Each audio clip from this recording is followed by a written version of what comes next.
Hi, I'm c-Igle, and this is NFC security involving smartphones and credit cards. Today I'll be looking at some of the security vulnerabilities in Android and Apple devices, and then I'll move on to a demo of me using a Android Nexus to show simple examples of NFC communication between an Android and an NFC tag. And then I'll do a demo of me turning the phone I have into a fake point-of-sale terminal and showing how a simple app can be used to skim people's credit cards. So what is NFC? NFC stands for Near Field Communication, and it's an extension of Radio Frequency Identification Proximity Communication Standards.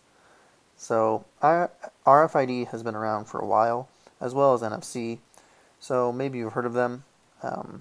It's basically just a tiny chip that will store data, and when close enough to another one that is powered, it will power it and it will transmit data. So the difference in near-field communication from RFID is that one, it allows for peer-to-peer connections. So in, say, for example, two active Android phones. The second difference is that NFC can also emulate a passive RFID tag. So it can be an NFC tag where it just sits there and has data, and it can act as a trigger for events when encountered at a close enough distance.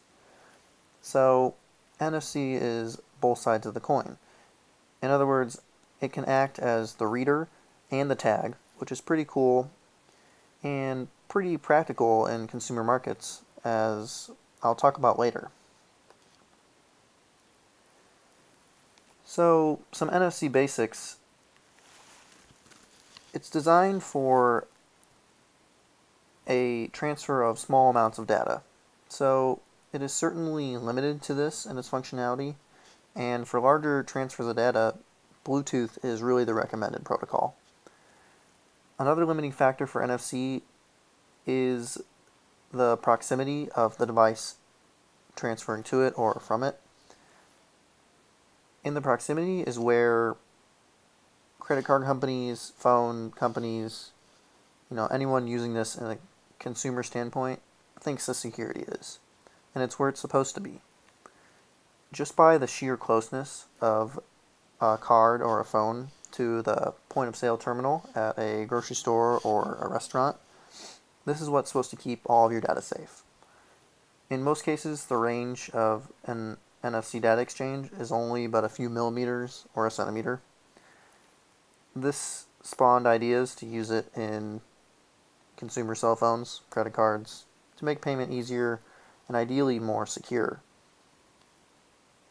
It's designed as a connection of convenience, but it only requires a bump, a tap, or a swipe of an NFC-capable device with an NFC-capable tag or reader.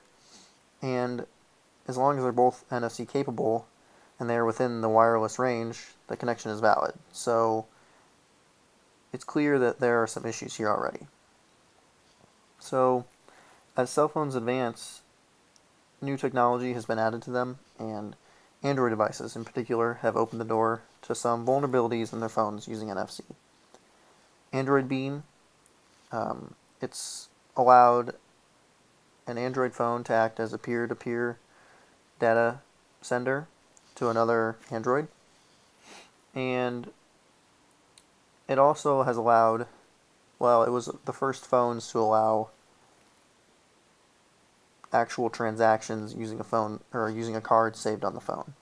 So Google was the first to introduce a mobile wallet system called Google Wallet, and it really struggled out of the gate as paying with a phone was foreign to people, and the resources from the outside world, as in stores, restaurants, it was really not built up enough. So this was also due to the fact that people weren't using it because the app was kind of slow, had to be opened from the phone. It wasn't really much any quicker than just pulling out your card and swiping it. So all this technology relied on NFC to support payments, and its security was, again, was based on the fact that you're close. You're an inch away, a centimeter away from touching the NFC reader.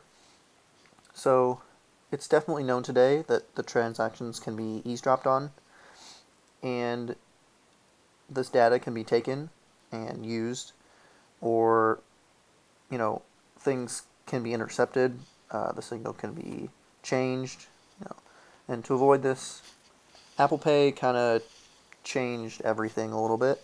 They made security more of a priority, and they took things to the next level. So iPhones and NFC, Apple has taken over a different path from Android, and they have chosen to limit NFC communication to only Apple Pay.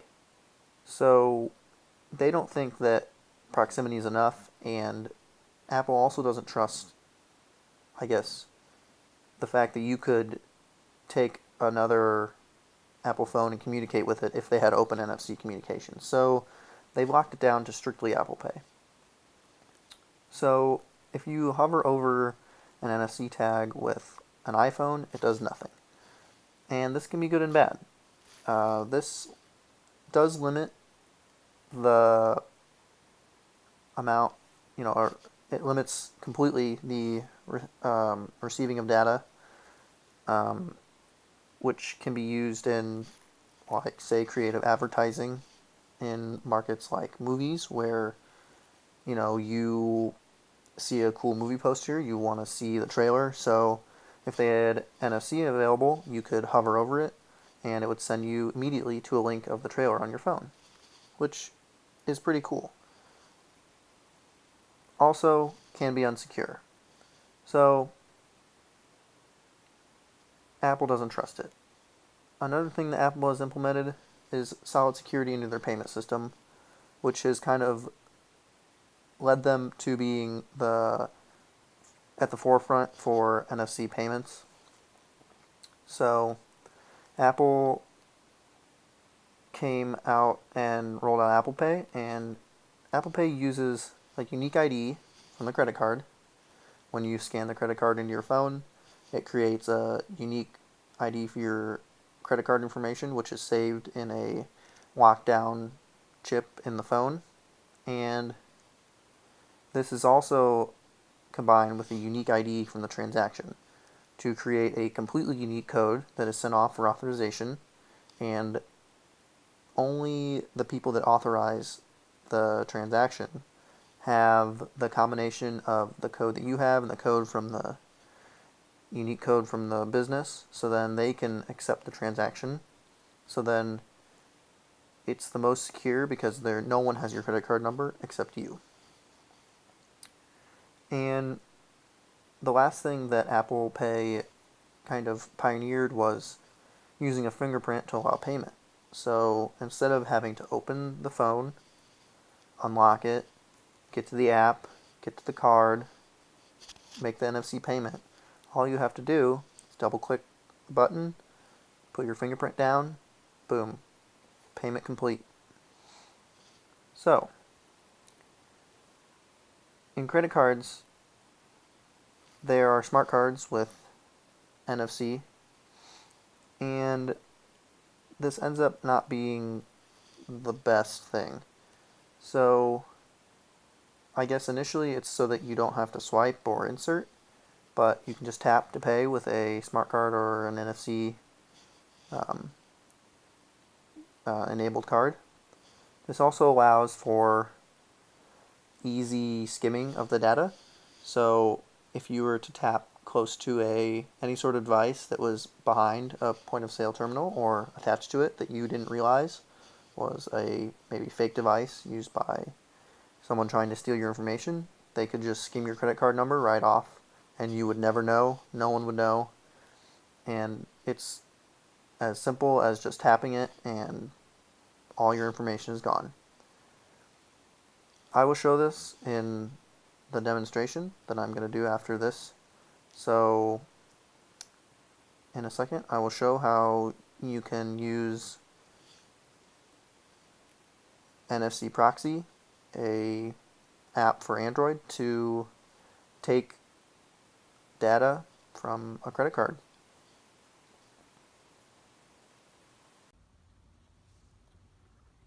Okay, today I'll be demonstrating how NFC tags can be used to somewhat force you to download something that you may not want on your phone. It can also open up web pages that maybe you didn't think you would go to. So this can be used in much more malicious ways, but today I'll just be opening up Blackboard using an NFC tag, and this could be activated by you going to pay for something, because you'd have to open up your phone and pay using Google Wallet or Android Pay.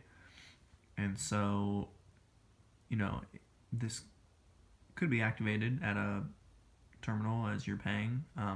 It could be used as stores want you to visit their sites. So I'm going to go ahead and set this here. And here you see it automatically downloaded.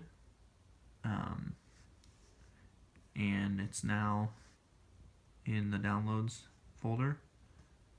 And it opened up the web page automatically for us.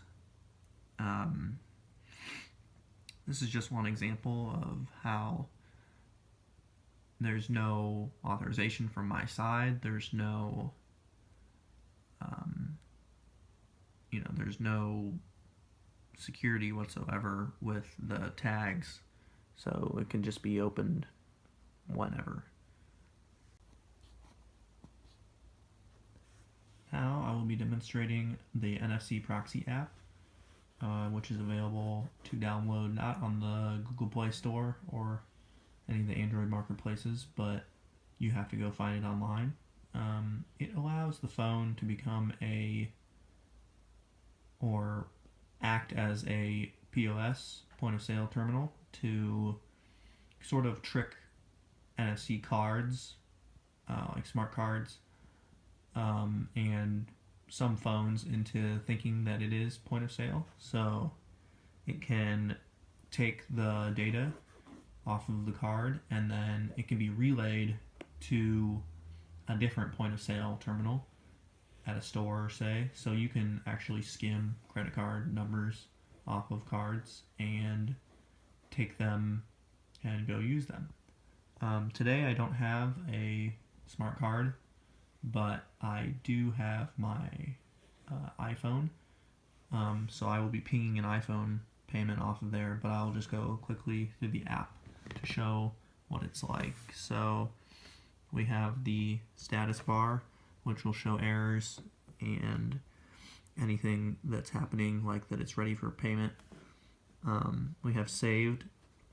So these are the different terminals that you can use to skim credit cards. There's the VivoPay 4000 MasterCard. You have to use the correct payment. So I'll be using MasterCard since that's what my iPhone is. And it says it goes into proxy mode, so now it is acting as a point of sale terminal. And I will go on to show you what the data looks like once you have kind of skimmed it off the card. So this is just an example of what some sort of card information will look like. This isn't exactly what it usually looks like, only because Apple Pay has like security measures so that it can't actually go out and be used. But if this were a card, there would be an X'd out card number, and then data, and this would go into transfer mode, or relay mode, so that you could go ahead and relay that to a point of sale terminal. There's the status menu. It says waiting for tag, read your tag, and it caught something, and then you can go ahead, here we go, and then you can replay tag. So that means now that it is replaying the transaction for the next scan. So it's now ready to be used at a terminal to go ahead and make a payment. And that's how NFC proxy works. It's a pretty cool app used for NFC testing, but a little bit scary at the same time, showing how there's really no security in smart cards whatsoever. Even though I used Apple Pay, it's a similar process with a smart card. You just tap it to the phone and it would get some sort of data, and then you could relay that to a terminal